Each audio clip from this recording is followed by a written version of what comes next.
শ্রাবণ মাসের প্রথম সোমবার আর তাই ভোর থেকেই লক্ষ লক্ষ ভক্ত সমাগম শেওড়াফুলিতে।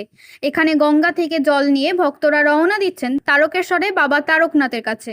ঘন্টার পর ঘন্টা লাইনে দাঁড়িয়ে মন্দিরে চোঙার মাধ্যমে জল ঢালছেন ভক্তরা। শেওড়াফুলি থেকে বৈদ্যবাটি তারকেশ্বর রোডে শুধু জল যাত্রীদের ভিড়। লাইন ধরে তারা চলেছেন বাবা তারকনাথের কাছে। এখন দেখুন সেই দৃশ্য। সামনে চলে আসুন, আপনাদের বাড়ির লোক আপনাদের জন্য অপেক্ষা করছে।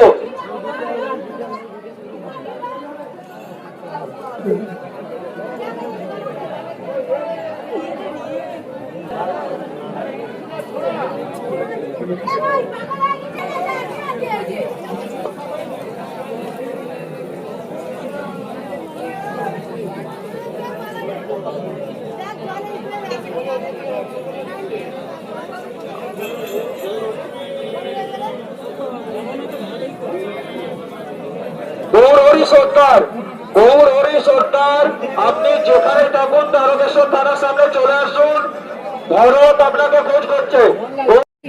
কিন্তু আমরা এই যে ওখানে আশ্রমটা আছে ওখানে রেস্ট করছিলাম মতো ভিড়ের জন্য ভয়ে দিয়ে তো আবার আসলাম। এবার যাবেন প্রায় একটা হয়ে গেল। কি কাল রাত থেকে শুরু করেছিলেন হয়তো? আমরা শনিবার থেকে আসছি হেঁটে, শনিবার 12টার সময় ট্রেনে চেপেছি, 6টার থেকে জল ভরেছি দিয়ে এই যে লাইট, চন্দননগরের লাইট, বিখ্যাত লাইট লাগানো হয়েছে। লাইটটা লোকনাথ মন্দির না মা বিশ্বনাথ মন্দির না কাশী বিশ্বনাথ মন্দির, ওখান থেকে দেওয়া আছে লাইট, পুরো রাস্তায় লাইট। পুরোটা দেখতে পেয়েছিলেন লাইটিং? হ্যাঁ লাইটিং ওখান থেকে আছে, ওই দিকে নেই।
আমাদের প্ল্যান করলে শুধু যাবেন।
আমরা তারকেশ্বরে যাচ্ছি বান নিয়ে শেওড়াফুলি থেকে।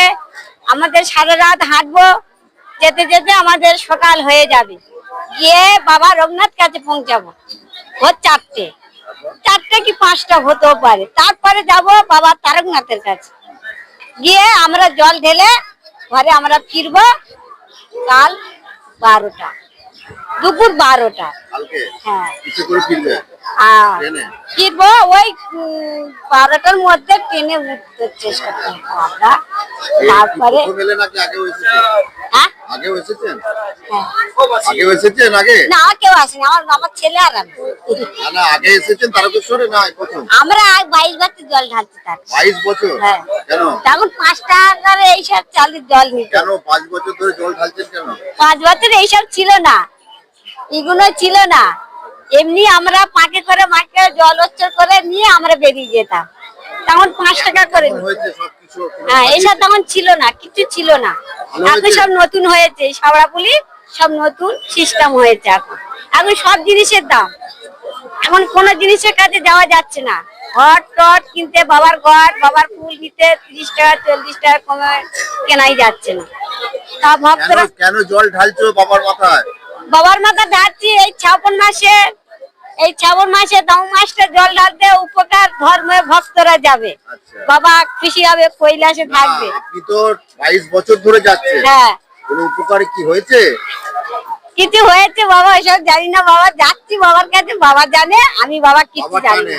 ঝাঁক করবে বাবা করবে, এই আশায় আমরা বার হয়েছি। এবার বাবা ঝাঁক করবে, পার করালে বাবা পারবে। আমার নাম বৃহস্পতি সর্দার। আজ সোমবার, আজ বড়মাতা যাচ্ছি, জল ঢালতে যাচ্ছি তারকেশ্বরে। সারাপুর থেকে আমরা সারাপুর থেকে যাচ্ছি, সারাপুর থেকে বড়গাঁয়ে যাচ্ছি জল ঢালতে। প্রতি বছরে এরকম সোমবার করে আমরা আসি। ক্যানিং থেকে। হ্যাঁ পায়ে হেঁটে যাওয়া? হ্যাঁ পায়ে হেঁটে যাও। কতক্ষণ লাগে? অনেক লাগে। যেতে রাত হয়ে যাবে? হ্যাঁ খুব ভিড় তো ওখানে। ভিড়ের জন্য আমরা যাচ্ছি। মানুষের কাছে নাকি? না না বাবার কাছে। কি নাম আপনার? আমার নাম গোপাল সর্দার। এবার হাতের কাছেই মিলবে অত্যাধুনিক ও নির্ভরযোগ্য স্বাস্থ্য পরিষেবা। আরামবাগ, খানাকুল ও পরশুরা থানা এলাকার মানুষদের জন্য এক বড় সুখবর। খানাকুলের সেকেন্দারপুরে গড়ে উঠেছে একটি আধুনিক ও সুসজ্জিত nursing home, lifeline health care. Director Sanjay Palu. এই নার্সিং হোমে রয়েছে 24 ঘন্টা রোগী দেখানোর ও ভর্তি করার সুব্যবস্থা। সঙ্গে রয়েছে বিনামূল্যে অ্যাম্বুলেন্স পরিষেবা। অভিজ্ঞ পরিষেবা ও যত্নশীল ব্যবস্থাপনায় আপনার সুস্থতার নির্ভরযোগ্য ঠিকানা লাইফলাইন হেলথ কেয়ার। যোগাযোগ 9735481158 7432984404।